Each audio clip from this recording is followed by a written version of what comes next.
রাজধানীর সঙ্গে দূরত্ব কমিয়ে যোগাযোগ ব্যবস্থা সহজ করতে পাবনার বাঁধেরহাট থেকে খয়েরচর পর্যন্ত 11 কিলোমিটার সড়ক নির্মাণ করা হয়। শত কোটি টাকা ব্যয়ে নির্মিত এই সড়কে মেলেনি সুফল। সড়ক নির্মাণের পর কাজিরহাট ফেরিঘাটকে রাজবাড়ির খয়েরচরে স্থানান্তরের কথা থাকলেও দীর্ঘ 9 বছরেও সেটি হয়নি। উল্টো নির্মিত সড়কটি খানাখন্দে ভরে গেছে। এদিকে পূর্বে নির্মিত সেই সড়ক ফেরিঘাট স্থানান্তরে উপযুক্ত না হওয়ায় নতুন করে সড়কের দৈর্ঘ্য প্রস্থ বাড়ানো সহ প্রয়োজনীয় কাজের জন্য 978 কোটি টাকা প্রকল্প প্রস্তাবনা করা হয়েছে। ফলে পূর্বের প্রকল্পের কার্যকারিতা নিয়ে প্রশ্ন উঠেছে।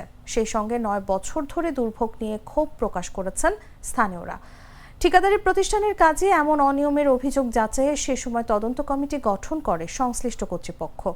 তদন্তে অনিয়মের প্রমাণ মেলায় জামানতও বাজেয়াপ্ত করা হয় ঠিকাদারি প্রতিষ্ঠানটির।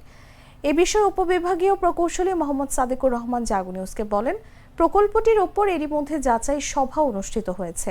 এর মধ্যে কিছু জিজ্ঞাসা এসেছে, সেগুলো আমরা মিট আপ করে পুনরায় ডিপিপি প্রেরণের ব্যবস্থা নিচ্ছি। প্রথম বললো যে এই রাস্তার মাথায় ফেরিঘাট হবে, আমাদের জমি জমা তো পয়সা পাতি কিছুই পেলাম না, সবই এইভাবে চলে গেল। এই রাস্তাটা এখন করছে, ধরুন ফেরিঘাটও নেই, রাস্তা ভেঙে ছিঁড়ে বাড়া যাচ্ছে। এই রাস্তাটা হওয়ার উদ্দেশ্য ছিল যে কাজিরহাট থেকে 14 কিলোমিটার দক্ষিণে অর্থাৎ ভাটির দিকে রাস্তাটি নিয়ে গিয়ে ফেরিঘাট সংযুক্ত করা। সেটি হলে আমাদের এই অঞ্চল এবং উত্তরবঙ্গের সঙ্গে রাজধানীর যোগাযোগ ব্যবস্থা অত্যন্ত সহজলভ্য হবে।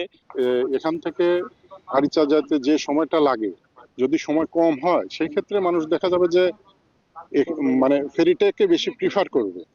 তো এটা অবশ্যই আমরা চাই যে কাছাকাছি নিয়ে যায়, যদি কোনো ঘাট করে সরাসরি পারাপারের ব্যবস্থা করে, তাহলে সবার জন্য, যাত্রী, চালক এবং সবার জন্য ভালো হয়।